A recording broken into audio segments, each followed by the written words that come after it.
Legal point ಕಾರ್ಯಕ್ರಮಕ್ಕೆ ಸ್ವಾಗತ. ನಾನು ಭವ್ಯ ಸುನಿಲ್. ವೀಕ್ಷಕರೇ, ಕಾನೂನಿನ ಬಗ್ಗೆ ಜನರಿಗೆ ಯಾವ ರೀತಿಯಾಗಿ ಅರಿವು ಇರಬೇಕು, ಇದರ ಬಗ್ಗೆ ಮಾತಾಡೋದಕ್ಕೆ ಸುಪ್ರೀಂ ಕೋರ್ಟ್ನ ನಿವೃತ್ತ ನ್ಯಾಯಮೂರ್ತಿ ಸಂತೋಷ್ ಹೆಗ್ಡೆ ಇದ್ದಾರೆ. ಸೊ ಇವರು ಲೋಕಾಯುಕ್ತದಲ್ಲಿ ಕೂಡ ಬಹಳಷ್ಟು ಕೆಲಸಗಳನ್ನು ಮಾಡಿದವರು, ಭ್ರಷ್ಟಾಚಾರ ಮಾಡ್ತಾ ಇರೋರ ಹೆಡೆಮುರಿ ಕಟ್ಟಿದವರು. ಸೊ ನಮ್ಮ ಜೊತೆ ಇದ್ದಾರೆ, ಬನ್ನಿ ಅವರನ್ನ ಕಾರ್ಯಕ್ರಮಕ್ಕೆ ಸ್ವಾಗತ ಮಾಡುವ. ಸರ್, ಕಾರ್ಯಕ್ರಮಕ್ಕೆ ಸ್ವಾಗತ ಸರ್. ಪ್ರಮುಖವಾಗಿ ಸಂತೋಷ್ ಹೆಗ್ಡೆ ಅಂದ್ರೆ ಕಾನೂನಿಗೆ ಬಹಳಷ್ಟು ಜನರಿಗೆ ಮೆಸೇಜ್ ಪಾಸ್ ಮಾಡಿದವರು. ಸೊ ಕಾನೂನು ಬಗ್ಗೆ ನೀವೇನು ಹೇಳ್ತೀರಾ ಸರ್? ಸಮಾಜದಲ್ಲಿ ಶಾಂತಿ ಸೌಹಾರ್ದ ಇರಬೇಕನ್ನುವ ಹಿನ್ನೆಲೆಯಲ್ಲಿ ನಮ್ಮ ಹಿರಿಯರು ಕೆಲವು ರೀತಿ ನೀತಿಗಳನ್ನು ಸೃಷ್ಟಿ ಮಾಡಿದರು. ಯಾಕಂದರೆ ಎಲ್ಲರಿಗೂ ಒಂದೇ ಥರದ ಜೀವನ ಇರಬೇಕು, ಒಬ್ಬರಿಗೂ ಒಂಥರ ಇನ್ನೊಬ್ರಿಗೆ ಇನ್ನೊಂದು ಥರ ಇರಬಾರ್ದು ಅನ್ನೋ ಹಿನ್ನೆಲೆಯಲ್ಲಿ ಕಾನೂನು ಅಂತ ಮಾಡಿದರು. ಕಾನೂನನ್ನು ಪಾಲಿಸದೇ ಇದ್ದರೆ ಅದಕ್ಕೆ ಶಿಕ್ಷೆ ಕೊಡುವ ಒಂದು ಪ್ರವೃತ್ತಿಯನ್ನು ಕೂಡ ನಮ್ಮ ಹಿರಿಯರು ಸೃಷ್ಟಿ ಮಾಡಿದರು. ಆ ಹಿನ್ನೆಲೆಯಲ್ಲಿ ಆ ಒಂದು ಸಮಾಜದಲ್ಲಿ ಇದ್ದಂಥ ವ್ಯಕ್ತಿ ಆ ಸಮಾಜದ ಕಾನೂನುಗಳನ್ನು ಪಾಲಿಸಲೇಬೇಕಾಗ್ತದೆ. ಇಲ್ಲದೇ ಇದ್ದರೆ ಅದರಲ್ಲಿ ಸಮಾಜದಲ್ಲಿ ತಿಕ್ಕಾಟ ಬರ್ತದೆ.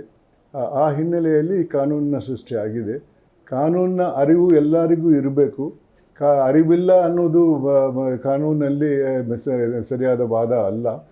ಎಲ್ಲರೂ ಕೂಡ ಕಾನೂನು ಏನಿದೆ ಸಮಾಜದಲ್ಲಿ ಅನ್ನೋದನ್ನು ತಿಳ್ಕೊಂಡು ಬಿಟ್ಟು ತಮ್ಮ ಜೀವನವನ್ನು ಅದರ ನಡುವೆ ಪಾಲಿಸಬೇಕಾಗ್ತದೆ.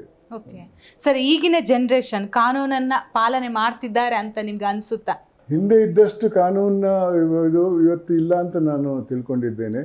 ತಮಗೆ ಬೇಕಾದಂಥ ಸಂದರ್ಭಗಳಲ್ಲಿ ತಮ್ಮದೇ ಆದ ಕೆಲವು ರೀತಿ ನೀತಿಗಳನ್ನು ಪಾಲಿಸ್ತಾರೆ. ಅದರಿಂದ ಸಮಾಜದಲ್ಲಿ ಈ ನಡುವೆ ಭಾಳಷ್ಟು ತಿಕ್ಕಾಟಗಳು ಬರ್ತಾ ಇರ್ತವೆ.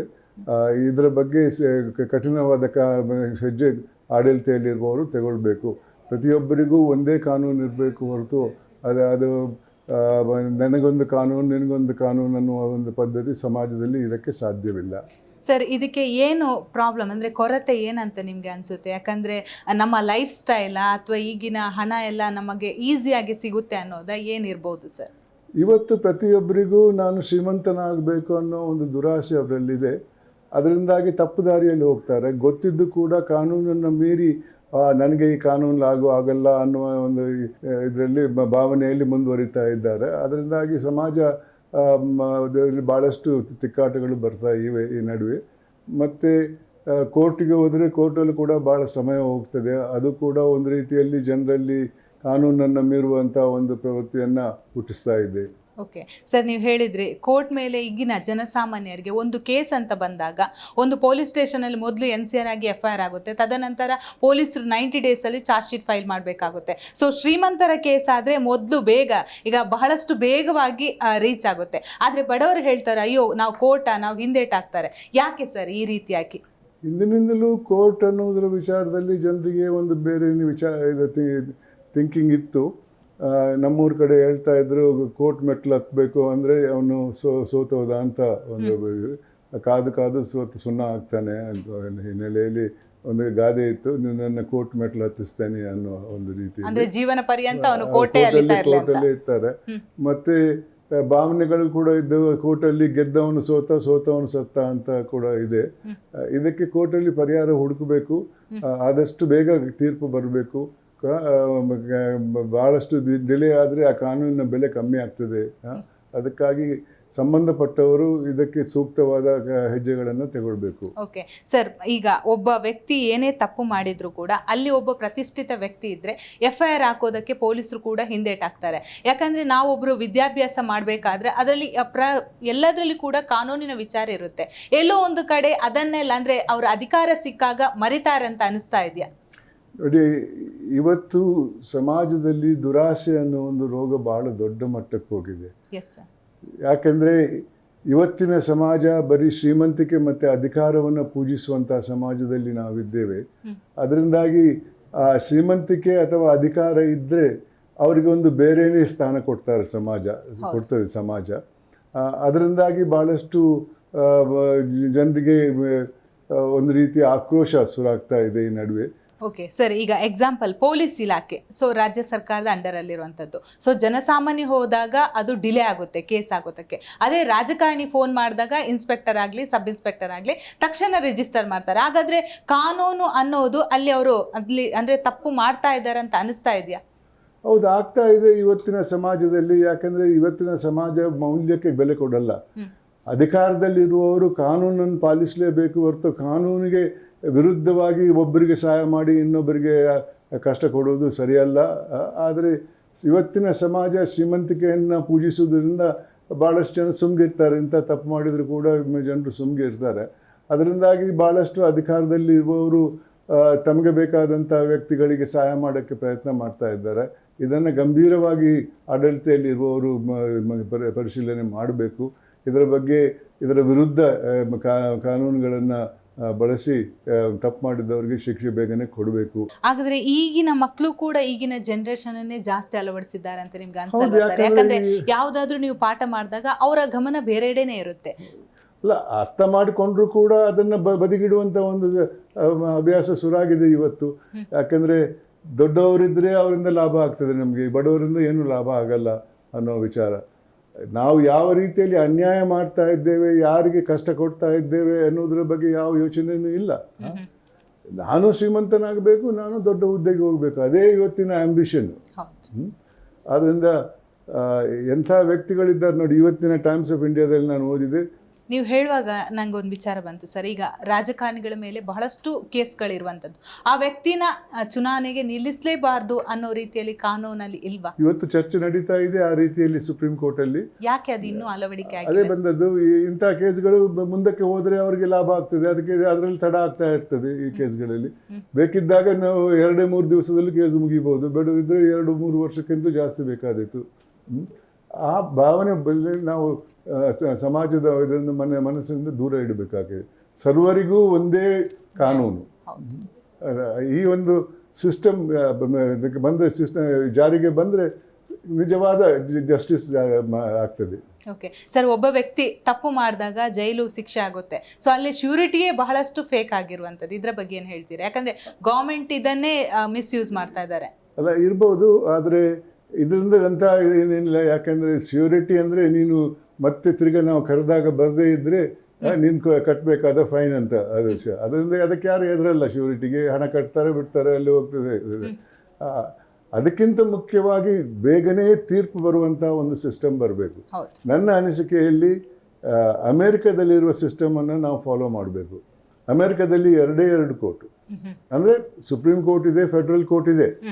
ಆದರೆ ಅಲ್ಲಿ ಎಲ್ಲ ಕೇಸ್ಗಳು ಸುಪ್ರೀಂ ಕೋರ್ಟಿಗೆ ಹೋಗಲ್ಲ, ಫೆಡರಲ್ ಕೋರ್ಟಿಗೆ ಹೋಗಲ್ಲ. ಆ ಹಿನ್ನೆಲೆಯಲ್ಲಿ ನಾವು 2 ಕೋರ್ಟ್ ಸಿಸ್ಟಮ್ ಮಾಡಬೇಕು. ಒಂದು ಕೋರ್ಟಲ್ಲಿ ತೀರ್ಪು ಬಂದ ನಂತರ 2ನೇ ಕೋರ್ಟಿಗೆ ಹೋಗ್ಬೋದು. ಅಲ್ಲಿ ಸೋತ್ರೆ ಗೆದ್ದರೆ ಏನೇ ಆಗಲಿ ಅದು ಕೊನೆ ಫೈನಲ್, ಅದಕ್ಕಿಂತ ಮೇಲೆ ಇಲ್ಲ. ನಮ್ಮದ್ರಲ್ಲಿ ಆಗಲ್ಲ. Municipal court, civil court, district court, high court, supreme court. ಈ ಸಮಯದಿಂದ ಲಾಭ ಪಡೆಯುವಂಥ ವ್ಯಕ್ತಿಗಳು ಕೊನೆಯ ಕೋರ್ಟಿನವರೆಗೂ ಹೋಗ್ತಾರೆ. ಒಂದೊಂದು ಕೋರ್ಟಲ್ಲಿ ಇವತ್ತು 15-20 ವರ್ಷ ಬೇಕಾಗ್ತದೆ. ಅದರಿಂದ ಭಾಳಷ್ಟು ಜನರಿಗೆ ಅನ್ಯಾಯ ಆಗ್ತದೆ. ತೀರ್ಪು ಅವ್ರ ಪರವಾಗಿ ಬಂದರೂ ಕೂಡ ಅದರಿಂದ ಏನು ಪ್ರಯೋಜನ ಇರಲ್ಲ. ಅದಕ್ಕಾಗಿ ನಾವು 2 ಕೋರ್ಟ್ ಇಟ್ಟರೆ ಸಾಕನ್ನೋದು ನನ್ನ ವಿಚಾರ. 3ನೇ ಕೋರ್ಟ್, 4ನೇ ಕೋರ್ಟ್ ಅವರು ಕೂಡ ಮನುಷ್ಯರೇ ತಾನೇ. ಅಲ್ಲಿ ಇರುವವರು, ಸುಪ್ರೀಂ ಕೋರ್ಟಲ್ಲಿ ಇರುವವರು ಕೂಡ ಮನುಷ್ಯರೇ. ಅಲ್ಲಿಗೆ ಯಾಕೆ ಎಲ್ಲ ಕೇಸ್ಗಳು ಹೋಗಬೇಕು? ಆ ಹಿನ್ನೆಲೆಯಲ್ಲಿ ನಾವು 2 ಕೋರ್ಟ್ನ ಸಿಸ್ಟಮ್, ಒಂದು ಕೋರ್ಟ್ ಆದಮೇಲೆ ಇನ್ನೊಂದು ಕೋರ್ಟ್ ಇರಲಿ. ಹಿಂದೆ ಮರದಡಿಯಲ್ಲಿ ಕೂತು ನ್ಯಾಯ ಕೊಡ್ತಾ ಇದ್ರು, ಆವಾಗ ಒಂದೇ ಕೋರ್ಟ್ ಇತ್ತು, ಎಲ್ಲರೂ ಅದನ್ನು ಒಪ್ತಾ ಇದ್ರು. ಇವತ್ತಾಗಲ್ಲ. 2ನೇ ಕೋರ್ಟು, 3ನೇ ಕೋರ್ಟು, 4ನೇ ಕೋರ್ಟು. ಇದರಿಂದಾಗಿ ಭಾಳಷ್ಟು ಜನರಿಗೆ ಅನ್ಯಾಯ ಆಗ್ತಾ ಇದೆ. ಇದನ್ನು ಗಂಭೀರವಾಗಿ ಆಡಳಿತದಲ್ಲಿರುವವರು, ನ್ಯಾಯಾಂಗದಲ್ಲಿರುವವರು ಚರ್ಚೆ ಮಾಡಿ, ನನ್ನ ಅನಿಸಿಕೆಯಲ್ಲಿ 2 ಕೋರ್ಟ್ ಸಾಕು. 2ನೇ ಕೋರ್ಟಲ್ಲಿ ಕೂಡ 1ನೇ ಕೋರ್ಟಲ್ಲಿ ಸೋತು 2ನೇ ಕೋರ್ಟಲ್ಲಿ ಸೋತ್ರೆ ಅವ್ರಿಗೆ ಹೆವಿ ಫೈನ್ ಹಾಕಬೇಕು. ಯಾಕಂದರೆ ಅದರಿಂದ ಸಮಾಜಕ್ಕೆ ಒಂದು ಸಂದೇಶ ಹೋಗಬೇಕು. ಸ್ಪೆಕ್ಯುಲೇಟಿವ್ ಲಿಟಿಗೇಷನ್ ನಾವು ಬರೋಕ್ಕೆ ಬಿಡಲ್ಲ. ಅಂದರೆ ಲಾಭಕ್ಕಾಗಿ ಮಾತ್ರ ಕೇಸ್ ಹಾಕೋದು, ಅದರಲ್ಲಿ ಹುರುಳಿರಲ್ಲ. ಅಲ್ಲಿ ಹೋದ್ಮೇಲೆ ಸ್ಟೇ ಸಿಗ್ತದೆ, ಅದು ಮುಂದುವರಿತಾ ಹೋಗ್ತದೆ. ಅಂಥ ಭಾವನೆ ನಾವು ಸಮಾಜದಿಂದ ದೂರ ಇಡಬೇಕು ಅನ್ನೋದು ನನ್ನ. ಸರ್, ಈಗ ಬಹಳಷ್ಟು ಜನ ಒಂದು ಭ್ರಷ್ಟಾಚಾರ ನಡೀತಾ ಇದೆ ಅದನ್ನು ಪತ್ತೆ ಹಚ್ತಾರೆ. ತದನಂತರ ದೂರು ಕೊಡಬೇಕಂತ ಹೋದಾಗ ರಾಜ್ಯ ಸರ್ಕಾರದ ಅಂಡರಲ್ಲಿ ಲೋಕಾಯುಕ್ತ, ಅಂದರೆ ಈ ಹಿಂದೆ ಇದ್ದಂತಹ ACB, ಕೇಂದ್ರ ಸರ್ಕಾರದ ಅಂಡರಲ್ಲಿ ED, CBI ಈ ರೀತಿ ಇರುವಂಥದ್ದು. ಸೊ ಎಲ್ಲೋ ಒಂದು ಕಡೆ ರಾಜಕಾರಣಿಗಳ ಒತ್ತಡದ ಆಧಾರದ ಮೇರೆಗೆ ಅಲ್ಲಿ ತನಿಖೆ ನಡೆಯುತ್ತೆ ಅಂತ ನಿಮಗೆ ಅನಿಸುತ್ತಾ? ಇವತ್ತಿನ ಪರಿಸ್ಥಿತಿಯಲ್ಲಿ ಆರೋಪಗಳಲ್ಲಿ ಹುರುಳಿದೆ, ಇಲ್ಲ ಅಂತ ಹೇಳಕ್ಕೆ ಸಾಧ್ಯ ಇಲ್ಲ. ಆದ್ದರಿಂದ ನನ್ನದೇ ಆದ ಒಂದು ವಿಚಾರ ಏನಂದರೆ, ಒಂದು 3ನೇ ಸಂಸ್ಥೆಯನ್ನು ಸ್ಥಾಪನೆ ಮಾಡಬೇಕು. ಯಾವ ರಾಜಕೀಯ ಪಕ್ಷಕ್ಕೂ ಸೇರಿದಂಥ ವ್ಯಕ್ತಿಗಳು ಅದರಲ್ಲಿ ಇರಬೇಕು. ರಾಜ್ಯದಲ್ಲೂ ಕೂಡ ಅದೇ ರೀತಿ ಇರಬೇಕು, ಕೇಂದ್ರದಲ್ಲಿ ಇರಬೇಕು. ಅದು ಯಾವ ರಾಜಕಾರಣಿಯ ಕೈ ಅಡಿಯಲ್ಲಿ ಇರಬಾರ್ದು, ಯಾವ ಆಡಳಿತೆಯಲ್ಲಿರುವಂಥ ಅದು ಹಿರಿಯ ಅಧಿಕಾರಿಗಳ ಕೈಗೆ ಅದರಲ್ಲಿ ಇರಬಾರ್ದು ಅಂತ ಒಂದು ಸಂಸ್ಥೆಯನ್ನು ಸ್ಥಾಪನೆ ಮಾಡುವ ವಿಚಾರದಲ್ಲಿ ಚರ್ಚೆ ನಡಿಬೇಕು. ಅಂಥ ಸಂಸ್ಥೆಯ ಸ್ಥಾಪನೆ ಆದರೆ ಈ ವಾದ ಬರಲ್ಲ. ಇವತ್ತೇನಂತಾರೆ, CBI ಚೀಫನ್ನು ನೇಮಕ ಮಾಡೋದು ಕೇಂದ್ರ ಸರ್ಕಾರ, ಆದ್ದರಿಂದ ಅವ್ರು ಹೇಳಿದಂಗೆ ಕೇಳ್ತಾ ಇರ್ತಾರೆ. ಇವತ್ತು ರಾಜಕೀಯ ಪಕ್ಷಗಳು ಇನ್ನೊಂದು ಪಕ್ಷದ ಮೇಲೆ ಸುಳ್ಳು ಆರೋಪ ಮಾಡ್ತಾರಂತ ಇದಿದೆ, ಆರೋಪಗಳಿವೆ. ಅದೆಷ್ಟು ಸತ್ಯ ಅಂತ ನಾನು ಹೇಳಕ್ಕೆ ಹೋಗಲ್ಲ. ಒಂದು ರೀತಿಯಲ್ಲಿ ಅದಾದರೂ ಪರವಾಗಿಲ್ಲ, ಯಾಕಂದರೆ ಮುಂದೆ ಇವರು ಅಧಿಕಾರಕ್ಕೆ ಬಂದಾಗ ಅವ್ರ ವಿರೋಧ ಪಕ್ಷದ ವಿರೋಧ ಮಾಡ್ಬೋದು, ಅಂತೂ ಇಂತೂ ಕೊನೆಗೆ ಶಿಕ್ಷೆಗೆ ಆಗಬಹುದು ತಪ್ಪು ಮಾಡಿದವ್ರಿಗೆ. ಇವತ್ತು ಆ ಶಿಕ್ಷೆ ಕೂಡ ಆಗಲ್ಲ. ಏನೋ 27-28% ಕನ್ವಿಕ್ಷನ್ ಇದೆ ಪ್ರಿವೆನ್ಷನ್ ಆಫ್ ಕರಪ್ಷನ್ ಆ್ಯಕ್ಟಲ್ಲಿ. ಸಾವಿರಾರು ಜನ ಇದು ಮಾಡಿದ್ರಲ್ಲಿ 2,000 ಜನರಿಗೆ ಶಿಕ್ಷೆ ಆದರೆ ಏನು ಪ್ರಯೋಜನ? ಈ ಬದಲಾವಣೆಗಳು ಬರಬೇಕು ಸಮಾಜದಲ್ಲಿ. ಓಕೆ ಸರ್, ಈಗ ಪ್ರಮುಖವಾಗಿ ಈಗಿನ ವಿಚಾರಕ್ಕೆ ಬರೋದಾದ್ರೆ ಮೂಢ ಹಗರಣವನ್ನು ತೆಗೆದುಕೊಳ್ತೇನೆ. ಸೊ ಸಿದ್ದರಾಮಯ್ಯ ಬಗ್ಗೆ ಈಗಾಗಲೇ ಲೋಕಾಯುಕ್ತಗೆ ಒಂದು ತನಿಖೆಗೆ ಕೊಟ್ಟಿರುವಂಥದ್ದು. ಸೊ ಹೈಕೋರ್ಟ್ಗೆ ಪ್ರಾಥಮಿಕ ಹಾಗೇನೆ ಮಧ್ಯಮ ವರದಿ ಸಲ್ಲಿಕೆ ಆಗಿದೆ, ಅಂತಿಮ ವರದಿ ಸಲ್ಲಿಕೆಗೆ ಇನ್ನು ಬಾಕಿ ಇರುವಂಥದ್ದು. ಆದರೆ ಇದರ ನಡುವೆ CBIಗೆ ಕೊಡಬೇಕಂತ ದೂರುದಾರರ ಪಟ್ಟು ಹಿಡಿದಿದ್ದಾರೆ. ಇಲ್ಲಿ ಒಂದು ಕಡೆ ನ್ಯಾಯಮೂರ್ತಿಗಳು ಹೇಳ್ತಾರೆ ಲೋಕಾಯುಕ್ತ ಸ್ವತಂತ್ರ ಸಂಸ್ಥೆ, ನೀವು ಕೂಡ ಲೋಕಾಯುಕ್ತದಲ್ಲಿ ಕೆಲಸ ಮಾಡಿದ್ದಾರೆ, ಹಾಗಾದ್ರೆ ಲೋಕಾಯುಕ್ತದಲ್ಲಿ ಸರಿಯಾದ ಕೆಲಸ ನಡೆಯಲ್ವಾ ಸರ್?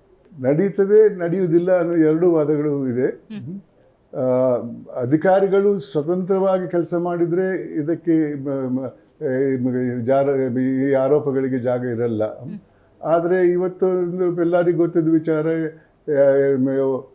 ಮೇಲಿನವರು ಅವರು ಒತ್ತಡ ತರ್ತಾರೆ, ಒತ್ತಡ ತಂದು ಅವ್ರು ಬೇಕಿದ್ದಂಗೆ ಆದೇಶ ಕೊಡಿಸ್ತಾರೆ ಅಂತ ಇದ್ರೂ ಇರ್ಬೋದು. ಅದೇ ರೀತಿ CBIಯಲ್ಲಿ ಕೂಡ ಆಗ್ತದೆ. ಹಾಗಾದರೆ ಇಲ್ಲಿ ಆಗೋದಿದ್ರೆ ಅಲ್ಲೂ ಆಗೋದಿದ್ರೆ CBI ಮತ್ತೆ ಯಾವ ರೀತಿಯಲ್ಲಿ ಸ್ವತಂತ್ರ ಸಂಸ್ಥೆ? ಅದರಿಂದ ಈ ಆರೋಪಗಳು ಇದೆ, ಇದನ್ನು ಪರಿಶೀಲಿಸಬೇಕು ಆಡಳಿತೆಯಲ್ಲಿರುವವರು. ಮುಂದೆ ಏನಾಗ್ಬೋದು ಇದೇ ರೀತಿ ಆದರೆ ಅಂತ. ಒಂದು ಸ್ವತಂತ್ರವಾದ ಸಂಸ್ಥೆ ಕಟ್ಟಬೇಕು, ಸ್ವತಂತ್ರವಾದ ಅಧಿಕಾರಿಗಳು ಇದ್ದಾರೆ, ಇಲ್ಲ ಅಂತಲ್ಲ.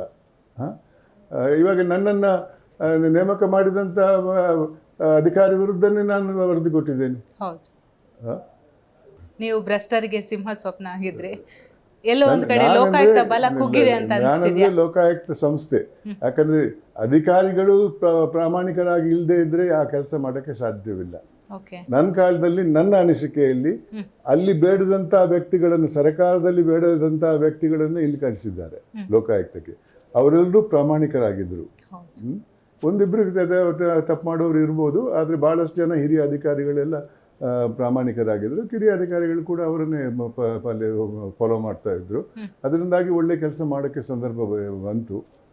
ಇವತ್ತೇನಂತ ನಂಗೆ ಗೊತ್ತಿಲ್ಲ, ನಾನು ಹೇಳಕ್ಕೆ. ಓಕೆ ಸರ್, ಈ ಸಮಾಜದಲ್ಲಿ ಈಗ ಬಹುತೇಕವಾಗಿ ಮರ್ಡರ್ ಎಲ್ಲ ನಡೀತಾ ಇರುವಂಥದ್ದು. ಆದರೆ ಆ ವ್ಯಕ್ತಿಗೆ ಒಂದು 30-40 ದಿವಸ ಜೈಲಲ್ಲಿ ಇರ್ತಾರೆ, ತಕ್ಷಣ ಜಾಮೀನು ಸಿಕ್ಬಿಡುತ್ತೆ. ಸೊ ಎಲ್ಲೋ ಒಂದು ಕಡೆ ಪೊಲೀಸರು ಕೊಡುವಂತಹ ಸಾಕ್ಷ್ಯಾಧಾರ ಕೊರತೆ ಅಂತ ಹೇಳ್ಬೋದಾ? ಯಾಕಂದ್ರೆ ಬಹುತೇಕವಾಗಿ ನ್ಯಾಯಾಲಯದಲ್ಲಿ ಹೇಳುವಾಗ ಸಾಕ್ಷ್ಯಾಧಾರ ಕೊರತೆ ಆದಾದ್ಮೇಲೆ ಜಾಮೀನು ಕೊಡ್ತಾ ಇದ್ದೀವಿ ಅಂತ. ಮರ್ಡರ್ ಕೇಸ್ಗಳಲ್ಲಿ ಮೇಲ್ನೋಟಕ್ಕೆ ಮರ್ಡರ್ ಆಗಿದೆ, ಅದಕ್ಕೆ ಈತ ಕಾರಣ ಅಂತ ಅವನನ್ನು ಬಂಧಿಸಿದ್ರೆ ಕಾನೂನಲ್ಲಿ ಆತನಿಗೆ ಬೇಲ್ ಸಿಗಬಾರ್ದು. It is a non bailable offence. ಅದು ಒಬ್ಬರಿಗೆ ಕೊಟ್ಟು ಇನ್ನೊಬ್ಬರಿಗೆ ಕೊಡದೇ ಇದ್ರೆ ಜನರಲ್ಲಿ ಒಂದು ಡೌಟ್ ಬರ್ತದೆ. ದೊಡ್ಡವ, ಫೇಮಸ್ ಪರ್ಸನ್ ಅಂಥವ್ರಿಗೆ ದಿಢೀರಂತ ಜಾಮೀನು ಸಿಗ್ತದೆ, ಮಿಕ್ಕಿದವ್ರಿಗೆ 50 ವರ್ಷ ಆದರೂ ಜೈಲಲ್ಲೇ ಇರ್ತಾರೆ. ಈ ರೀತಿ ಒಂದು ಉದಾಹರಣೆಗಳು ಇದೆ. ಅದರಿಂದಾಗಿ ಜನರಲ್ಲಿ ಒಂದು ರೀತಿಯ ಸಂಶಯ ಕೂಡ ಮೂಡ್ತದೆ. ವಿಚಾರಣಾ ಸಂಸ್ಥೆಯ ವಿರುದ್ಧ, ಕೋರ್ಟ್ಗಳ ವಿರುದ್ಧ ಅವರ ಭಾವನೆಗಳು ಇರ್ತವೆ. ಅದಕ್ಕೆ ಎಡೆಕೊಡಬಾರ್ದು. ಅದನ್ನು ದೂರ ಇಡುವಂಥ ಪ್ರಾಕ್ಟೀಸ್ ಆಗಬೇಕು. ಅದು ವ್ಯಕ್ತಿಗೆ ಬಿಟ್ಟದ್ದು, ಆ ವ್ಯಕ್ತಿಯ ಪ್ರಾಮಾಣಿಕತೆ ಮೇಲೆ ಹೊಂದ್ಕೊಂಡಿದೆ. ಸರ್, ನೀವೊಂದು ಮಾತಾಡುವ ಹೇಳಿದ್ರೆ 3ನೇ ಸಂಸ್ಥೆ ಸಪ್ರೇಟ್ ಆಗಿ, ಅಂದ್ರೆ ಯಾರ ಒತ್ತಡ ಇಲ್ಲದೆ ಅಲ್ಲಿರ್ಬೇಕು, ಅಲ್ಲಿ ಯಾರು ಇರಬೇಕು ನಿಮ್ಮ ಪ್ರಕಾರ? ಯಾಕಂದ್ರೆ ನಿವೃತ್ತ ನ್ಯಾಯಮೂರ್ತಿಗಳಿರ್ಬೇಕಾ ಅಥವಾ ಯಾವ ರೀತಿ ಇರಬೇಕು? ಅದಕ್ಕೆ ಸೂಕ್ತವಾದ ವ್ಯಕ್ತಿಗಳು ಸಮಾಜದಲ್ಲಿ ಬೇರೆ ಬೇರೆ ಹಂತದಲ್ಲಿ ಇದ್ದಾರೆ. ನ್ಯಾಯಾಧೀಶರೇ ಆಗ್ಬೇಕಂತ ಏನಿಲ್ಲ. ಪ್ರಾಮಾಣಿಕ ಪೊಲೀಸ್ ಅಧಿಕಾರಿಗಳಿದ್ದಾರೆ. ಇಂಥವ್ರನ್ನ ನೀವು ಒಂದು ಕಮಿಟಿ ಮಾಡಿಬಿಟ್ಟು ಇಂಡಿಪೆಂಡೆಂಟ್ ಆದ್ರೆ, ಪಾಲಿಟಿಷಿಯನ್ಸ್ ಬೇಡ, ಅದರಲ್ಲಿ ಅಧಿಕಾರಿಗಳು ಬೇಡ, ರಾಜಕೀಯದಲ್ಲಿ ಇಲ್ಲದವರು, ಮತ್ತೆ ಪ್ರಾಮಾಣಿಕರಾಗಿ ತಮ್ಮ ಜೀವನದಲ್ಲಿ ಜನರಿಗೆ ತೋರಿಸ್ಕೊಟ್ಟವರು, ಅಂಥ ವ್ಯಕ್ತಿಗಳು ಬಹಳಷ್ಟು ಜನ ಇದ್ದಾರೆ. ಅವ್ರಿಗೆ ಮಾಡಿ ಒಂದು 3 ವರ್ಷಕ್ಕೆ ಒಂದು ಟೀಮ್, ಅದಾದ ನಂತರ ಇನ್ನೊಂದು ಟೀಮ್ ಮಾಡ್ಬೋದು. ಸರ್, ಈಗ ಉನ್ನತ ಹುದ್ದೆಯಲ್ಲಿ ಅಂದ್ರೆ ಮುಖ್ಯಮಂತ್ರಿ ಸಿದ್ದರಾಮಯ್ಯ ಇರ್ಬೋದು ಅಥವಾ ಬೇರೆ ಅಂದ್ರೆ ಮಾಜಿ ಮುಖ್ಯಮಂತ್ರಿಗಳು, ಸೊ ಈ ರೀತಿಯಾಗಿ ಅವರ ಮೇಲೆ ಆರೋಪ ಬಂದಾಗ ಅವರು ಉನ್ನತ ಸ್ಥಾನವನ್ನು ಬಿಟ್ಟು ತನಿಖೆ ಎದುರಿಸಬೇಕಾ ನಿಮ್ಮ ಪ್ರಕಾರ?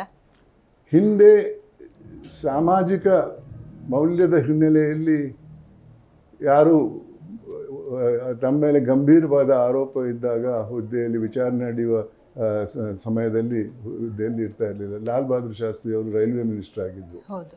ಅರಿಯಲ್ಲೂರು ಅನ್ನೋ ತಮಿಳುನಾಡಲ್ಲಿ ಒಂದು ರೈಲ್ವೆ ಆಕ್ಸಿಡೆಂಟ್ ಆಗ್ತದೆ. ಅವರು ಆ ಜವಾಬ್ದಾರಿಯನ್ನು ತನ್ನ ಮೇಲೆ ಹೊರಿಸಿ ರಾಜೀನಾಮೆ ಕೊಟ್ಟರು. ಇವತ್ತು ನಾನು ಮಾಡಿಲ್ಲ ಅನ್ನೋದೊಂದು ತಾವು ಹೇಳಿದ ಮಾತೇ ಸತ್ಯ ಅನ್ನೋ ಹಂಗಾಗಿ ಆಗಿದೆ. ಅದರಿಂದ ನನ್ನ ಅನಿಸಿಕೆಯಲ್ಲಿ ಕೊಡ್ತಾ ಇದ್ರೆ ಪ್ರಜಾಪ್ರಭುತ್ವದ ಗೌರವ ಜಾಸ್ತಿ ಆಗ್ತಾ ಇತ್ತು. ಎಕ್ಸಾಂಪಲ್ ಸರ್, ಫ್ಯಾಮಿಲಿ ಕೋರ್ಟಲ್ಲಿ ತುಂಬಿ ತುಳುಕ್ತಾ ಇದೆ ಡಿವೋರ್ಸ್ ಕೇಸ್ಗಳು. ಏನಿರಬಹುದು ಸರ್? ಏನು ಕಿವಿ ಮಾತು ಹೇಳ್ತೀರಾ?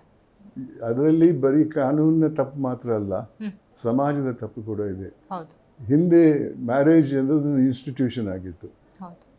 ಅದರ ಡಿವಿಷನ್ ಆಗಕ್ಕೆ ಬಹಳ ಕಷ್ಟ ಇತ್ತು. ಯಾರು ಸಂಖ್ಯೆ ಬಹಳ ಕಮ್ಮಿ ಇತ್ತು. ಈಗಿನ ವಕೀಲರು ಹೇಳ್ತಾರೆ 1-2 ದಿವಸದಲ್ಲಿ ಡಿವೋರ್ಸ್ ಕೊಟ್ಬಿಡ್ತೀವಿ ಅಂದ್ರೆ. ಆಗ್ತದೆ. ಅದೇ ರೀತಿಯಲ್ಲಿ ಆ ಸಾಮಾಜಿಕ ಬದಲಾವಣೆಯಲ್ಲಿ ಕೂಡ ಮಾಡಬೇಕು. ನಾವು ಮದುವೆ ಆದರೆ ಈ ಮದುವೆ ಜೀವನಕ್ಕೆ ಕಂಪ್ಲೀಟ್ಗೆ ಇದೇ ಮದುವೆ ಇರಬೇಕು, ಇನ್ಯಾವುದೂ ಇಲ್ಲ ಅಂತ. ಎಕ್ಸೆಪ್ಷನ್ ಇದ್ದರೆ ಅದು ಬೇರೆ ವಿಚಾರ. ಆದರೆ ಇವತ್ತಿನ ಸಾಮಾಜಿಕ ಭಾವನೆಗಳಿಂದ ಇಂಥ ಕೇಸ್ಗಳು ಜಾಸ್ತಿ ಆಗಿದೆ. ಮದುವೆ ಅಂದರೆ ಟೆಂಪ್ರರಿ ಪೀರಿಯಡಿಗೆ ಮಾತ್ರ ಅಂತ ಇದ್ದಂಗಿದೆ. ದ್ಯಾಟ್ ಇಸ್ ರಾಂಗ್ ನನ್ನ ಅನಿಸಿಕೆಯಲ್ಲಿ. ಒಂದು ಸಲ ನೀವು ಮದುವೆಯನ್ನು ಒಪ್ಕೊಂಡು ಒಟ್ಟಿಗೆ ಜೀವನ ಮಾಡೋಕ್ಕೆ ರೆಡಿಯಾಗಿದ್ದರೆ ಮದುವೆ ಆಗಬೇಕು. ಮತ್ತು ಅದರಲ್ಲಿ ಎಷ್ಟು ಸುಖ ಇದ್ದರೂ ಕಷ್ಟ ಇದ್ದರೂ ಅನುಭವಿಸಬೇಕು ಹೊರತು ಅದನ್ನು ವಿಚ್ಛೇದನ ಮಾಡುವಂಥ ಕಾನೂನುಗಳು ಕೂಡ ಕಮ್ಮಿ ಸ್ಟ್ರಿಕ್ಟ್ ಆಗಿರಬೇಕು. ಜನರ ಭಾವನೆಗಳು ಕೂಡ ಹಂಗೇನೆ ಇರಬೇಕು. ಇದೇನಿಲ್ಲ ಇವತ್ತು ಮದುವೆ ನಾಳೆ ಡೈವೋರ್ಸ್, ಮದುವೆ ಇನ್ನೊಂದು ಮದುವೆ, ಆ ರೀತಿ ಆಗಿದೆ ಇವತ್ತಿನ ಸಮಾಜದ ಪರಿಸ್ಥಿತಿ. ಮಕ್ಕಳು ಮತ್ತೆ ಮಹಿಳೆಯರಿಗೆ ಹೊಸ ಕಾನೂನು ಏನಾದರೂ ಬರಬೇಕಂತ ನಿಮ್ಗೆ ಅನ್ಸುತ್ತಾ? ಬೇಕಾದಷ್ಟು ಕಾನೂನುಗಳಿವೆ. ಪ್ರೊಟೆಕ್ಷನ್ಸ್ ಇದೆ, ಪಾಸ್ಕೋಗೆ ಅಂತ ಕ್ರಿಮಿನಲ್ ಕೇಸ್ಗಳಿವೆ, ಇಂಥದ್ದೆಲ್ಲ ಇದೆ. ಅದರಿಂದ ಏನು ಹೆಚ್ಚಿನ ಕಾನೂನು ಮಾಡಿದರೆ ಕನ್ಫ್ಯೂಷನ್ ಜಾಸ್ತಿ. ಇದ್ದದ್ದಲ್ಲೇ ನಾವು ಇದ್ದ ಕಾನೂನುಗಳನ್ನೇ ಸರಿಯಾಗಿ ಬಳಸ್ಕೊಂಡು ಹೋದರೆ ಅದರಿಂದ ಸಾಮಾಜಿಕ ಇದು ಶಾಂತಿ ಇರ್ತದೆ. ಅಂತ ಪ್ರಯತ್ನ ಆಗಬೇಕು. ರಾಜಕಾರಣಿಗಳು ಕೂಡ ಇದೇ ರೀತಿ ಪಾಲನೆ ಮಾಡಬೇಕಂತ ನಿಮ್ಗೆ ಅನ್ಸಲ್ವಾ? ಯಾಕಂದ್ರೆ ಮೌಲ್ಯದ ಬಗ್ಗೆ ರಾಜಕಾರಣಿಗಳು ಸೇವೆ ಮಾಡಬೇಕಕ್ಕೆ ಬರಬೇಕು ಹೊರತು ವೃತ್ತಿ ಮಾಡೋಕ್ಕೆ ಬರೋದು ಸರಿಯಲ್ಲ. 70ನೇ ಇಸವಿವರೆಗೆ ಚುನಾಯಿತ ಪ್ರತಿನಿಧಿಗಳಿಗೆ ₹1 ಸಂಬಳ ಇರಲಿಲ್ಲ.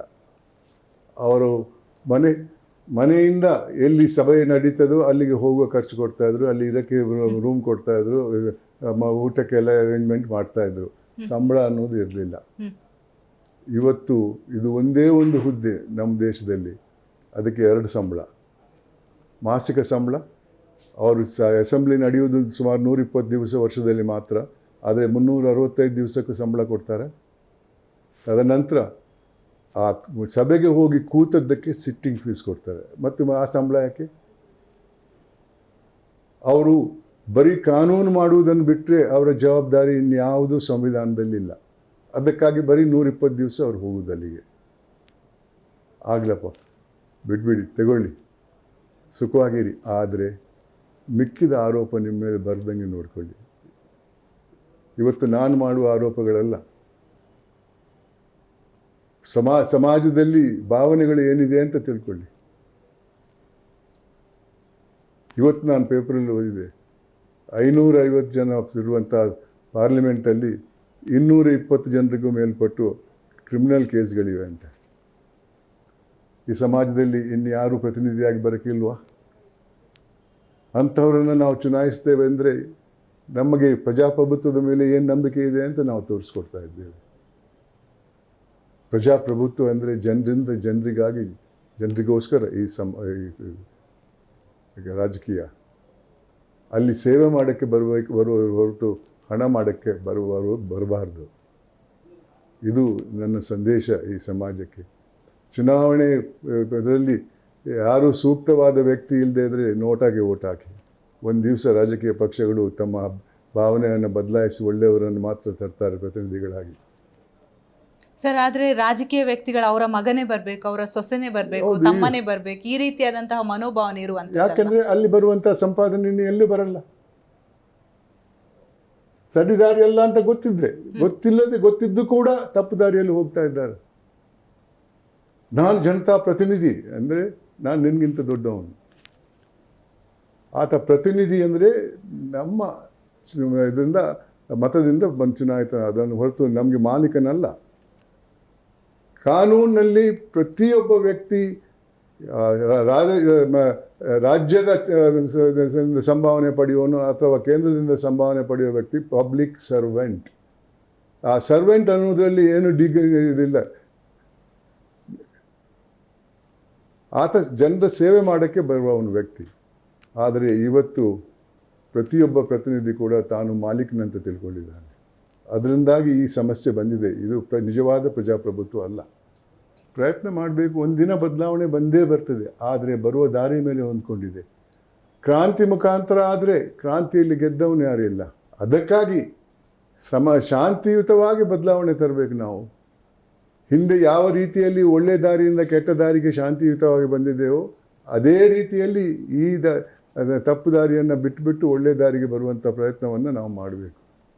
ಸರ್, ಬಹಳಷ್ಟು ಈಗ ಸೈಬರ್ ಕ್ರೈಮ್ ತಾಂಡವಾಡ್ತಾ ಇರುವಂಥದ್ದು. ಸೊ ಟೆಕ್ನಾಲಜಿಯಿಂದ ಕೂಡ ಆಗಿರ್ತಾ ಇದೆ ಅಂತ ನಿಮ್ಗೆ ಟೆಕ್ನಾಲಜಿಯಿಂದ ಲಾಭ ಕೂಡ ಇದೆ, ಟೆಕ್ನಾಲಜಿಯಿಂದ ನಷ್ಟ ಕೂಡ ಇದೆ. ಎಲ್ಲದರಲ್ಲೂ ಕೂಡ ಇವತ್ತು ಸರಿದಾರಿ ಇದೆ, ತಪ್ಪು ದಾರಿ ಇದೆ. ಭಾಳಷ್ಟು ಜನರು ತಪ್ಪು ದಾರಿಯಲ್ಲಿ ಹೋಗ್ತಾರೆ, ಯಾಕಂದರೆ ಬೇಗನೆ ಹಣ ಮಾಡಬಹುದು ಅಂತ.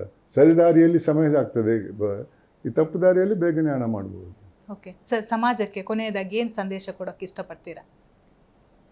ಮೊದಲಾಗಿ ನಮ್ಮ ಹಿರಿಯರು ಕಟ್ಟಿದಂಥ ಸಾಮಾಜಿಕ ಮೌಲ್ಯಗಳನ್ನು ಅಳವಡಿಸಿ ಅದನ್ನು ನಾವು ಪಾಲಿಸಿಕೊಂಡು ಹೋಗಬೇಕು. ಆವಾಗ ಸಮಾಜದಲ್ಲಿ ಶಾಂತಿ ಸೌಹಾರ್ದ ಇರ್ತದೆ. ಶಾಂತಿ ಸೌಹಾರ್ದ ಇದ್ದರೆ ಈ ದುರಾಸೆ ಅನ್ನೋ ರೋಗ ಬರಲ್ಲ. ಜನರನ್ನು ಸರಿಸಮಾನತೆಯಿಂದ ನೋಡುವಂಥ ದೃಷ್ಟಿಕೋನವನ್ನು ನಾವು ಅಳವಡಿಸಬೇಕು. ಆವಾಗ ಈ ಪ್ರಜಾಪ್ರಭುತ್ವ ಅನ್ನೋದು ಭಾಳ ಒಂದು ಉತ್ತಮ ರಾಜಕೀಯ ಆಗಿ ದೇಶದಲ್ಲಿ ಸುಖ ಸಂತೋಷ ಇರ್ತದೆ ಅನ್ನೋದು ನನ್ನ ಸಂದೇಶ. ಸರ್, ಕಷ್ಟಪಟ್ಟು ಸರ್ಕಾರಿ ನೌಕರರಾಗಿರ್ತಾರೆ, ಪೊಲೀಸ್ ಇಲಾಖೆ ಆಗಿರ್ಬೋದು, ಇಡಿ ಆಗಿರ್ಬೋದು, CBI. ಸೊ ಆ ಅಧಿಕಾರಿಗಳ ಮೇಲೆ ಕೂಡ ಈಗ ಅಂದರೆ ಜನರು ನಂಬಿಕೆ ಇಲ್ಲ ಅಂತ ಹೇಳ್ತಾ ಇದ್ದಾರೆ. ಸೊ ಅವ್ರಿಗೆ ಏನು ಕಿವಿ ಮಾತು ಹೇಳ್ತೀರಾ? ಹಣ ಕೊಟ್ಟು ಹುದ್ದೆಗೆ ಬರಬೇಡಿ. ಯಾಕಂದರೆ ಮತ್ತೆ ಕೊಟ್ಟ ಹಣವನ್ನು ವಾಪಸ್ ಪಡೆಯುವ ದಾರಿಯಲ್ಲಿ ನೀವು ಭ್ರಷ್ಟರಾಗ್ತೀರ. ನಿಮ್ಮ ಸಾಮರ್ಥ್ಯದಿಂದ ನೀವು ಹುದ್ದೆಗೆ ಬನ್ನಿ. ಆ ಹುದ್ದೆಯನ್ನು ಜನತಾ ಸೇವೆ ಅಂತ ತಿಳ್ಕೊಂಡು ಅದರಲ್ಲಿ ಕೆಲಸ ಮಾಡಿ. ಯಾವುದೇ ಒಂದು ನಿರ್ಧಾರಕ್ಕೆ ಬರಬೇಕಾದ್ರೆ ಇದರಲ್ಲಿ ನನಗೇನಿದೆ ಅನ್ನೋದನ್ನು ಬಿಟ್ಬಿಡಿ. ಜನರಿಗೇನಿದೆ, ರಾಜ್ಯಕ್ಕೇನಿದೆ, ರಾಷ್ಟ್ರಕ್ಕೇನಿದೆ ಅನ್ನೋದನ್ನು ಮಾತ್ರ ಯೋಚನೆ ಮಾಡಿ. ಆವಾಗ ಶಾಂತಿ ಸೌಹಾರ್ದ ಇರ್ತದೆ. Zee Kannada news legal point ಅನ್ನೋ ಕಾರ್ಯಕ್ರಮವನ್ನು ಇವತ್ತಿಂದ ಮಾಡ್ತಾ ಇರುವಂಥದ್ದು. ಸೊ ಏನು ಹೇಳ್ತೀರಾ ಸರ್? ಭಾಳ ಉತ್ತಮವಾದ ಕಾರ್ಯಕ್ರಮ. ಇವತ್ತಿನ ಪರಿಸ್ಥಿತಿಯಲ್ಲಿ ಕಾನೂನಿನ ಬಗ್ಗೆ ಮಾಹಿತಿ ಕೊಡುವುದು ಭಾಳ ಒಳ್ಳೆಯ ಕೆಲಸ ಅಂತ ನಾನು ತಿಳ್ಕೊಂಡಿದ್ದೇನೆ. ಅದಕ್ಕೆ ZTV ಅವರನ್ನು ನಾನು ಅಭಿನಂದಿಸ್ತಾ ಇದ್ದೇನೆ. ನೋಡಿದ್ರಲ್ಲ ವೀಕ್ಷಕರೇ, ನಿವೃತ್ತ ನ್ಯಾಯಮೂರ್ತಿ ಸಂತೋಷ್ ಹೆಗ್ಡೆ ಅವರು ಬಹಳಷ್ಟು ಸಮಾಜಕ್ಕೆ ಮೆಸೇಜ್ ಕೊಟ್ಟರು. ಹಾಗೆಯೇ ರಾಜಕಾರಣಿಗಳಾಗಿರ್ಬೋದು, ಹಾಗೆಯೇ ಈಗಾಗಲೇ ಇರುವಂತಹ ಅಧಿಕಾರಿಗಳಿಗೆ ಕೂಡ ಭ್ರಷ್ಟರನ್ನು ಯಾವ ರೀತಿ ಹೆಡೆಮುರಿ ಕಟ್ಟೋದು, ಎಲ್ಲದಕ್ಕೆ ಒಂದು ಸಂದೇಶವನ್ನು ಕೊಡ್ತಾ ಹೋದರು. ನೋಡ್ತಾ ಇರಿ ಜೀ ಕನ್ನಡ ನ್ಯೂಸ್.